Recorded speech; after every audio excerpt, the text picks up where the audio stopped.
नमस्कार दोस्तों, मैं अनंत क्लास में लक्ष्मी सिंह एक बार फिर आपका स्वागत करती हूँ। पिछले वीडियो में हम लोगों ने शैशवावस्था और बाल्यावस्था पढ़ लिया था। आज हम लोग पढ़ने जा रहे हैं किशोरावस्था।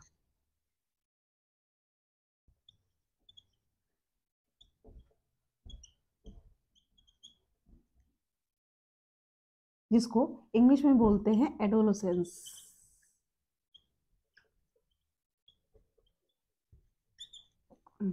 ये किस आयु तक होती है, ये हम लोग पिछले भी अपने स्टार्टिंग में ही हम लोगों ने जब विकास की अवस्थाएं पढ़ रहे थे उस समय हम लोगों ने डिस्कस किया था। फिर से मैं बताती हूँ, इसकी अवस्था जो होती है यह 12 से 18 या 19 वर्ष तक मानी जाती है। इस अवस्था को 12 से 18 वर्ष तक की अवस्था मानी जाती है।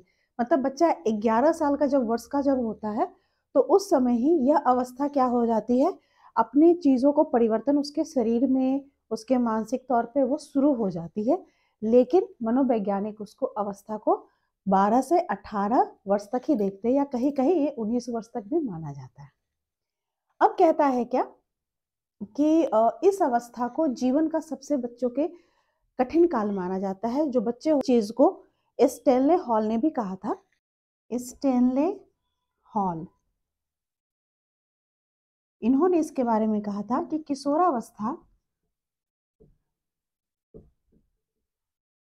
किशोरावस्था जो होती है वह बड़े संघर्ष तनाव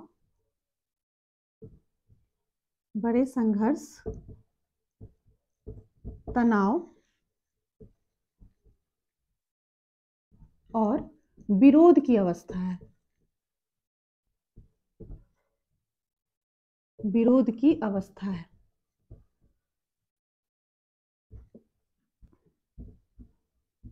और सारे मनोवैज्ञानिकों ने भी बहुत सारी परिभाषाएं दी हैं, लेकिन किशोरावस्था को समझने के लिए यह सबसे अच्छी परिभाषा है जो मुझे लगी है कि किशोरावस्था बड़े संघर्ष, तनाव और विरोध की अवस्था है। इससे यह क्लियर हो रहा है कि जिस समय बच्चा संघर्ष कर रहा है अपने आंतरिक तौर पे, शरीर में कुछ बहुत सारी चीजें बदल रही हैं, वो तनाव में रहता है। क्योंकि इस एज आते आते तो बच्चों के क्या होते हैं, वो 10th में होता है, आता है इंटर में, आता है प्लस 2 में, आता है, तो इस समय उसको अपने कैरियर की भी चिंता होती है। फिर वो विरोध, क्योंकि समाज के साथ वो ऑलवेज रहता है तो क्या, तो विरोध का भी भावना आ जाती है। तो ये सारी अवस्थाएं क्या, जो हम लोग आगे विशेषताओं में भी इसकी पढ़ेंगे। कहता है क्या कि किशोरावस्था बड़े संघर्ष, तनाव और विरोध की अवस्था है। इस कारण से किशोरावस्था को जीवन का सबसे कठिन काल माना गया है। ओके। अब कहता है क्या कि किशोरावस्था के कुछ सिद्धांत होते हैं जिसको हम लोग फटाफट देखते हैं। सिद्धांत, कुछ थ्योरीज उन्होंने दी है। ठीक है, पहला क्या है, क्या, आकस्मिक विकास का सिद्धांत। आकस्मिक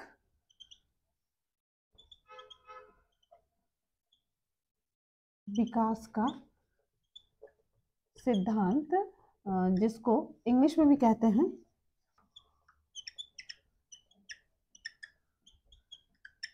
सॉल्टेटरी डेवलपमेंट। सॉल्टेटरी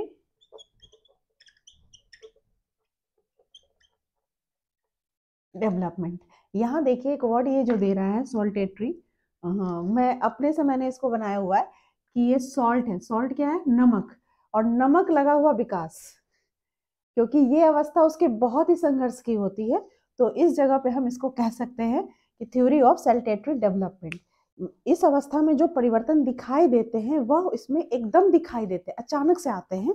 और इसका पूर्व जितनी इसकी अवस्थाएं हैं, जो बाल्यावस्था थी या शैशवावस्था थी, इससे इनका संबंध नहीं होता है। कहने का मतलब यहाँ पर ये है कि ये जो अवस्था, इसकी आकस्मिक विकास की बात हुई है कि एकदम से बच्चे आपको दिखते हैं। तो आप देखते होंगे कि बच्चा 10-11 साल तक उसकी हाइट में कुछ ज्यादा परिवर्तन नहीं दिखता है, मतलब बच्चा ही दिखता है। लेकिन जैसे ही वो किशोरावस्था 12 से 13 साल का होता है, वो अचानक बच्चा आपको बड़ा दिखने लग जाता है। उसके शरीर में एक अजब सी परिवर्तन आने लग जाती है। उसमें साइनेस की नेचर जिसको बोलते हैं, शर्मीलापन आने लगता है। वो थोड़ा कभी कहीं कहीं वो इंट्रोवर्ट होने लग जाता है। तो ये सारी चीजें क्या है, उसमें अचानक से परिवर्तन दिखाई देती है। वो बच्चा अचानक से बड़ा दिखाई देने लग जाता है। ठीक है, तो वही चीज को यहाँ कह रहा है कि इस अवस्था का संबंध उसके पिछली जितनी अवस्थाएं थी, शैशवावस्था, बाल्यावस्था, उससे इनका संबंध नहीं होता, और ये सब विकास जो होता है ये आकस्मिक होता है। दूसरा इसका है क्रमिक विकास का सिद्धांत। क्रमिक विकास का सिद्धांत,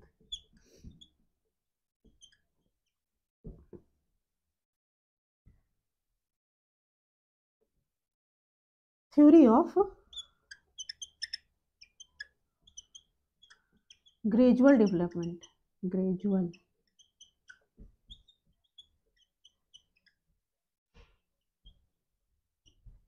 थ्योरी ऑफ ग्रेजुअल डेवलपमेंट। इस जगह का बच्चे का क्या हो जाए, जो शारीरिक, मानसिक और संवेगात्मक, इंग्लिश में कहें तो physical development, mental development and emotional development जो होता है, या निरंतर होते हैं। यहाँ वर्ड क्या है, क्रमिक भी आ रहा है, कह रहा है निरंतर होते हैं और क्रमशः होते हैं।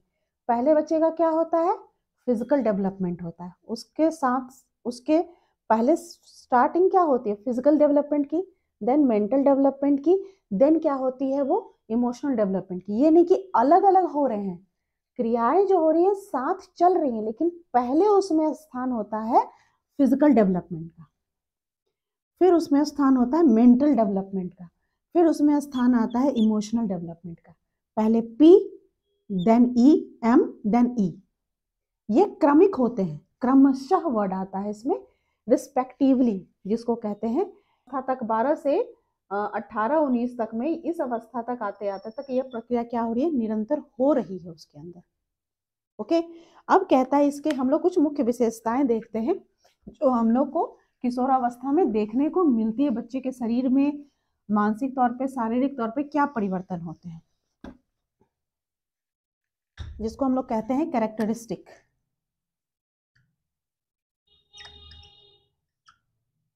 कैरेक्टरिस्टिक्स, कैरेक्टरिस्टिक्स, ठीक है। पहला कहता है क्या कि शारीरिक विकास बहुत तीव्र गति से होता है। इसमें क्या होता है, शारीरिक विकास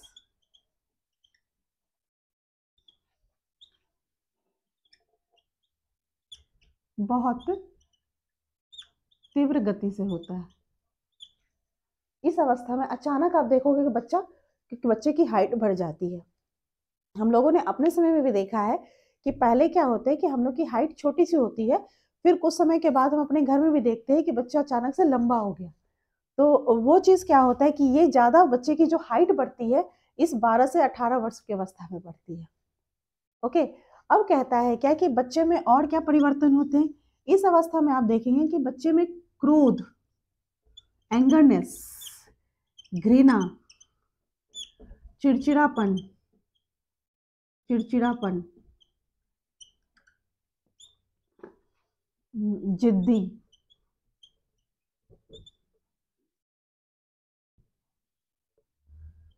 जिद्दीपन, ये सारी चीजें बच्चे में डेवलप होने लग जाती हैं। क्रोध आ जाता है, घृणा आ जाती है, चिड़चिड़ापन, जिद्दीपन आ जाता है।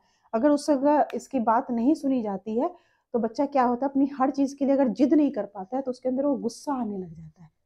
और वो गुस्सा उसका कहीं ना कहीं जाकर, अगर वो घर में अपने गुस्से को नहीं निकाल पा रहा है तो कहीं ना कहीं जाकर वो गुस्सा उसका, एंगरनेस उसका निकलता है। वो किसी रूप में, या तो अपने छोटे भाई बहन पे निकाले, या बाहर जाके अपने फ्रेंड सर्किल में निकाले।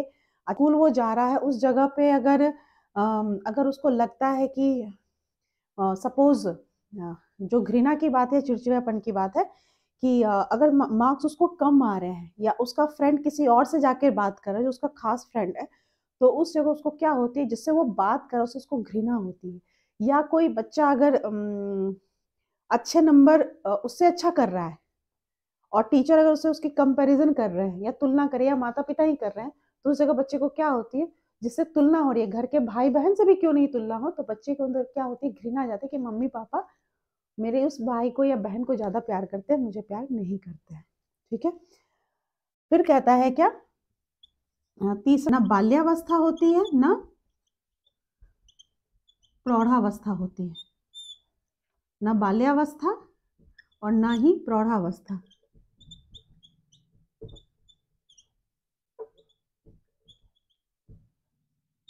इस जगह बच्चा ना ही बाल्यावस्था में होता है, क्योंकि बचपन का गुण उसका वो धीरे धीरे निकल चुका होता है, और ना ही वो प्रौढ़ावस्था में माना जाता है, या मान लो वो दोनों ही अवस्था में होता है।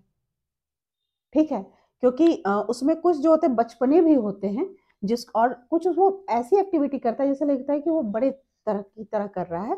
तो आप ये भी कह सकते हैं, जैसे कि एक हमने कहा कि ना ही वो बाल्यावस्था की स्थिति है उसकी, ना ही प्रौढ़ावस्था की स्थिति जो होती है, यह अवस्था में, इस अवस्था में बालक, इस अवस्था में बालक बाल्यावस्था और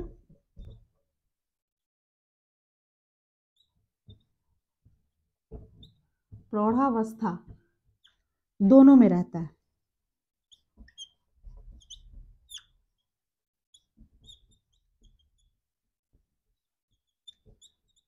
दोनों में रहता है,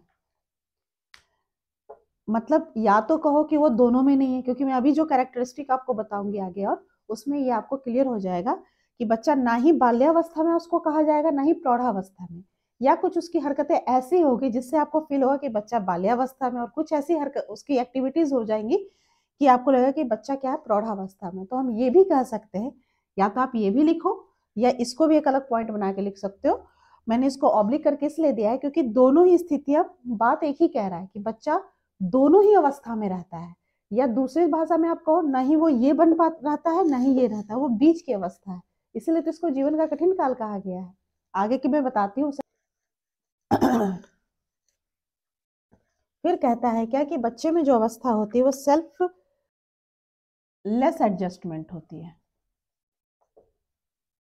एडजस्टमेंट कैपेसिटी।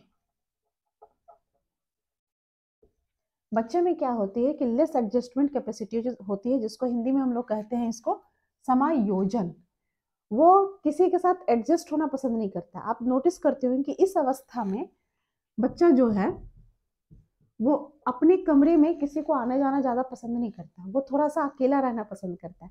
अगर भाई बहन भी जाते हैं इंटरफेयर करने तो उसको थोड़ा सा लगता है कि नहीं ये लोग भी हमसे दूर रहे, तो वो क्या है, या कोई उसके पास आके रहने की कोशिश करता है तो चाहता है कि नहीं मैं थोड़ा अपनी दुनिया में एक रहूं, उनकी एक अपनी दुनिया हो जाती है।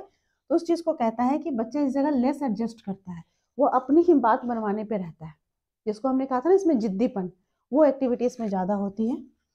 और अगर ये सारी चीजें नहीं होती हैं तो बच्चे में ये भावना इस जगह पे उत्पन्न होने की बहुत प्रबल संभावना होती है, अपराध प्रवृत्ति।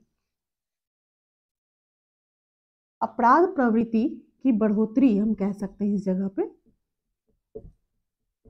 कहता है क्या कि अपराध प्रवृत्ति, अगर बच्चे की बात नहीं मानी जाती है, अगर बच्चा जो है उसको उसका एक स्पेस नहीं मिलता है, तो इस कंडीशन में बच्चे के अंदर क्या होती है, अपराध प्रवृत्ति। अपराध इन द सेंस, जैसे हमने बात की ना कि घृणा या क्रोध की, तो वह क्या है, उस क्रोध में वो कोई मिस्टेक जाकर बाहर कर सकता है, या किसी को हिट कर सकता है, या अगर जो चीज उसके पास नहीं है और नहीं उसको मिल रही है, तो अगर दूसरे के पास है तो मे भी वो उसको चोरी कर सकता है।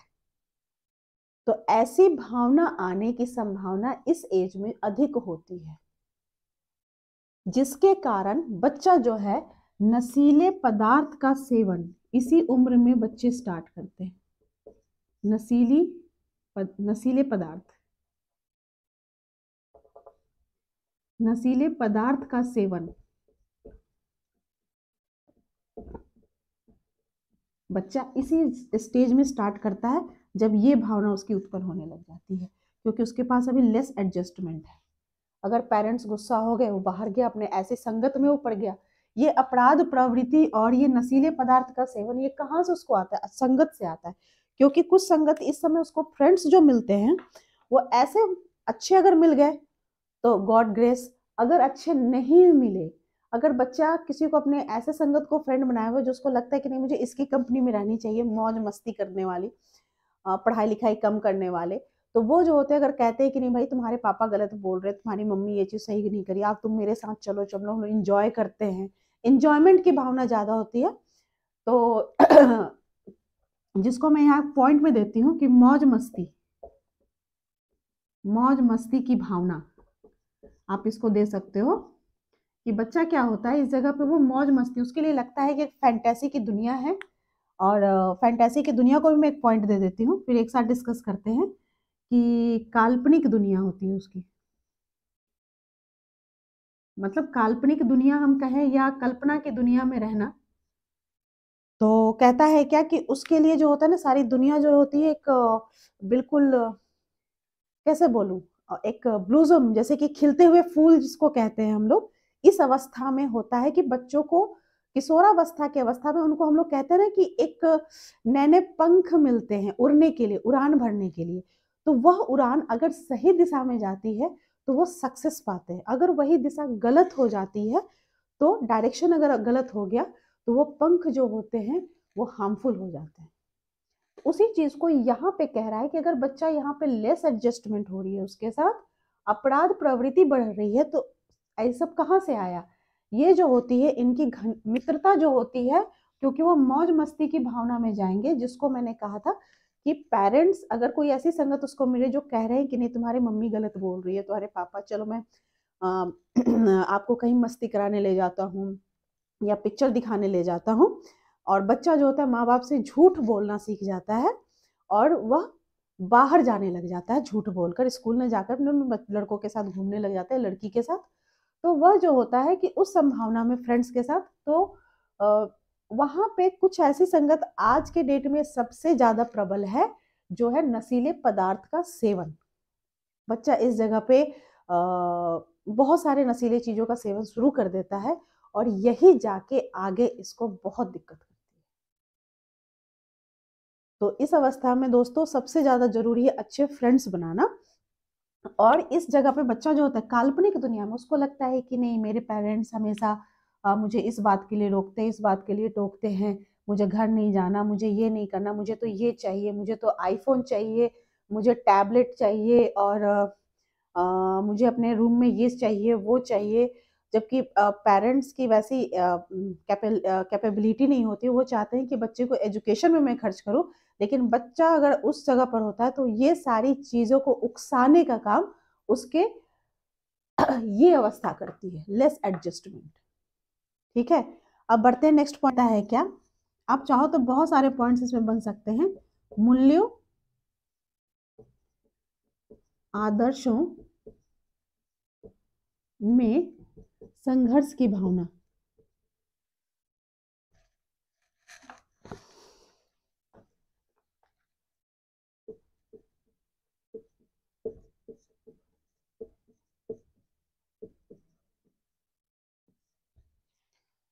संघर्ष की भावना कहता है मूल्यों आदर्शों में उसको संघर्ष की भावना, मतलब जो वैल्यूज को वो, उसको जो घर के अपने वैल्यूज हैं, रिचुअल्स हैं, और जो आइडियोलॉजी है उसमें वो बड़ा कंफ्यूज सा रहता है, जिसके कारण संघर्ष यहाँ जो करता है दैट मीन्स वह बच्चा क्या होता है, कंफ्यूज होता है कि पता नहीं ये सारी चीजें कैसी हैं क्या हैं।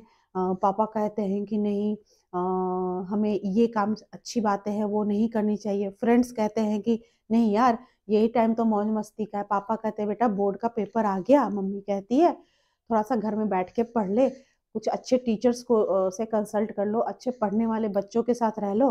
और उसके जो अपनी फ्रेंड्स हैं वो कहते हैं कि यार क्या पढ़ लिख के करना है, पढ़ाई तो ऐसी हो जाती है, हमें तो सब आता है, चल थोड़ी सी पिक्चर देख के आते हैं, आज ये पिक्चर आई हुई है, चलो गेम खेल के आते हैं।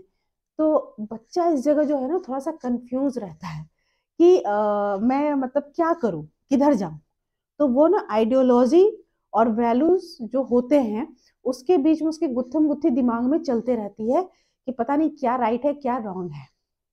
कारण उसके अंदर में क्या होती है, माता पिता से विरोध, उदंडता उसमें शुरू हो जाती है। पहले तो उदंडता हम देते हैं, उदंडता, उदंडता और कठोरता।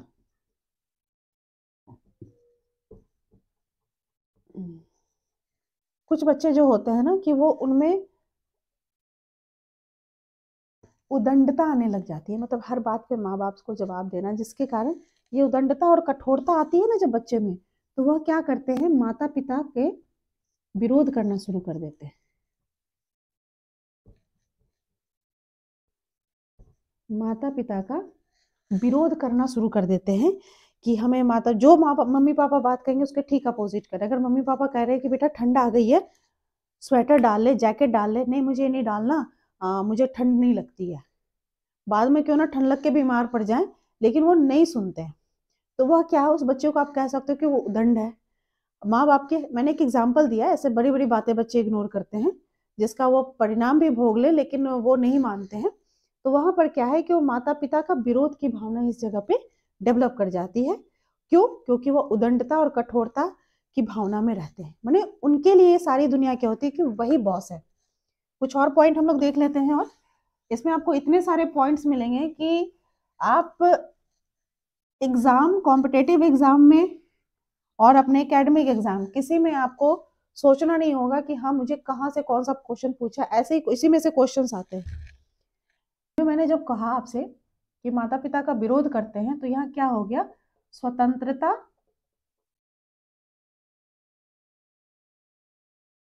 और विद्रोह की भावना।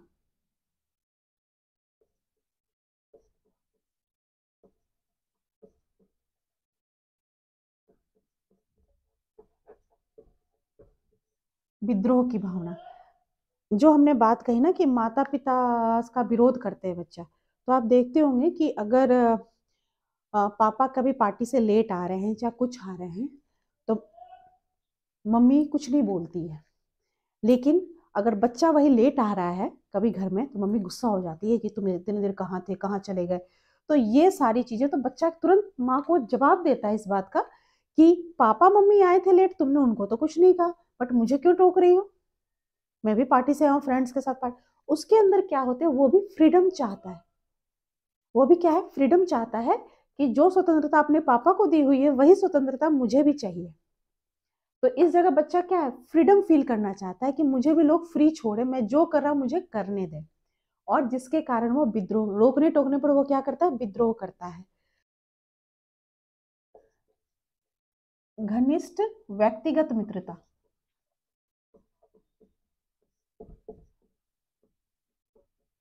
व्यक्तिगत मित्र, व्यक्तिगत मित्रता कह रहा है क्या कि इस समय ही, इस एज में ही बच्चा अपना फ्रेंड जो है वह बनाता है, जो घनिष्ठ होते हैं, जिसको हम लोग कहते हैं बेस्ट फ्रेंड।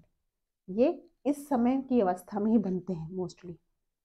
बच्चा अपनी हर बात अपने एक ऐसे फ्रेंड से शेयर करना शुरू कर देता है जो उसके बहुत खास होता है, साथ उसके बैठने वाला बेंच पार्टनर हो या लंच पार्टनर हो, उसके साथ वह व्यक्तिगत मित्रता करता है, चाहे वो लड़का हो या लड़की हो। ठीक है।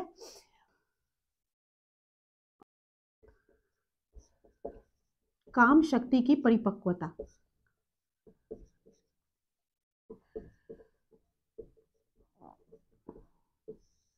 इस जगह पे कहता है काम शक्ति, इस जगह में जो कह रहा है कि जो सेक्सुअल एबिलिटी जो होती है वो इसी अवस्था में स्टार्ट हो जाती है। क्योंकि जब किशोरावस्था में लड़का हो या लड़की दोनों प्रवेश करते हैं, तो आप देखोगे कि जो शारीरिक विकास की हमने तीव्र गति से बात कही थी, इस अवस्था में बच्चा जो होता है, लड़के के चेहरे पे दाढ़ी मूंछ आने स्टार्ट हो जाते हैं।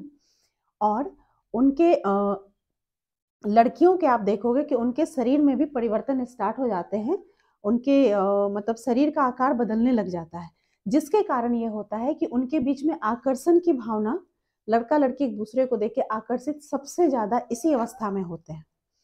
तो कहता है क्या कि उन लड़कियों के मेंसेस, जिसको हम लोग पीरियड्स भी बोलते हैं, वो इस अवस्था में ही जाके स्टार्ट हो जाती है, और लड़कों के स्पर्म बनने इसी अवस्था में शुरू हो जाते हैं। तो कहता है क्या कि ये काम शक्ति की भावना की परिपक्वता इसी अवस्था में सबसे ज्यादा होती है।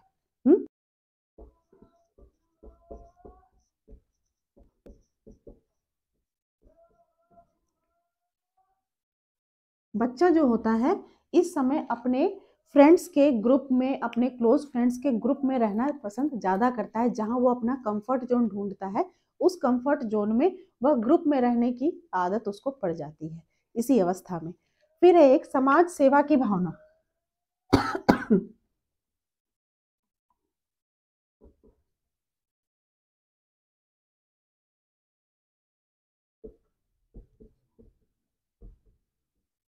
समाज सेवा की भावना, समाज सेवा में कह रहा है क्या कि जो बच्चे सही डायरेक्शन में चल रहे हैं। इस जगह पे बच्चा जो होता है, अगर उसको सामाजिक एक्टिविटी से अगर हम जोड़ते हैं कि बेटा हम लोग जिस अवस्था में हैं, हम लोग बहुत अच्छा भगवान ने हमें दिया है, बट हमसे भी कुछ नीचे हैं जिनकी हमको हेल्प करनी चाहिए।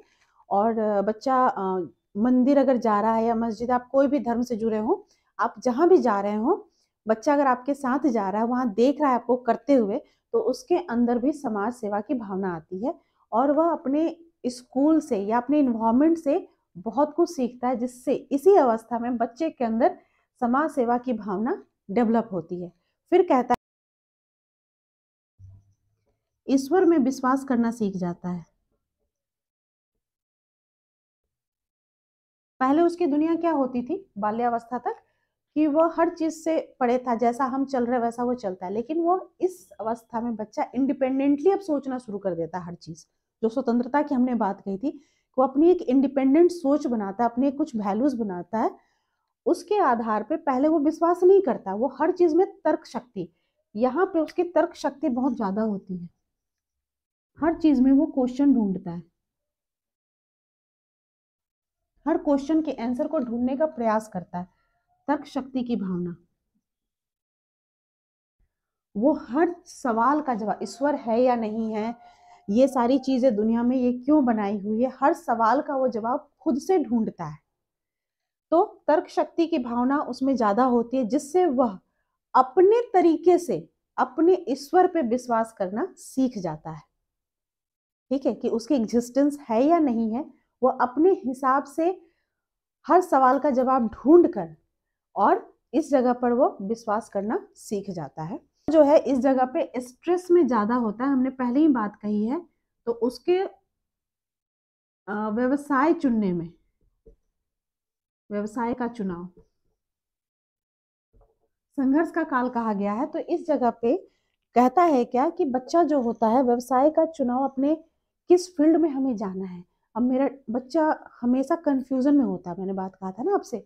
तो इस जगह पर बालक या बालिका क्या करते हैं कि जब वो 10th होने को आता है, 10th में से ही आप देखना कि बच्चे जो होते हैं अपने फ्यूचर के बारे में सोचने लग जाते हैं कि मुझे किस फील्ड में जाना है, मुझे साइंस लेना है कि आर्ट्स लेना है कि मैथ लेना है या कॉमर्स लेना है। पहले हम ये सोचते हैं, फिर बच्चा एक ड्रीम बनाता है अपने लिए कि मुझे ये बनना है, मुझे डॉक्टर बनना है, मुझे इंजीनियर बनना है, मुझे आर्किटेक्ट बनना है, मुझे आईएएस कंप्लीट करना है, मुझे बैंक ज्वाइन करना है, वॉटेवर, या टीचर बनना है। तो उस कंडीशन में बच्चा जो होता है अपने सब्जेक्ट का चुनाव करता है अपने फ्यूचर के ओरिएंटेड। इसी अवस्था में बच्चा जो होता है अपना कैरियर ओरिएंटेड सबसे ज्यादा होता है। ठीक है, मैंने आपको यहाँ पे 18 पॉइंट दिए हैं और आपको पॉइंट्स कुछ मिलते हैं।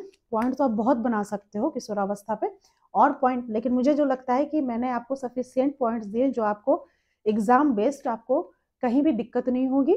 और इसको आप लोग जो है अपनी भाषा में लिख भी सकते हो। और जो एकेडमी की तैयारी कर रहे हैं, जो कॉम्पिटेटिव हैं, उनके लिए तो पॉइंट रामबाण है।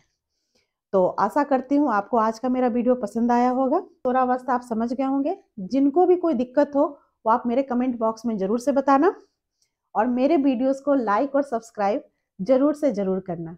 मिलती हूँ मैं नेक्स्ट वीडियो में कुछ और क्लासेस के साथ अपने। तब तक के लिए नमस्कार।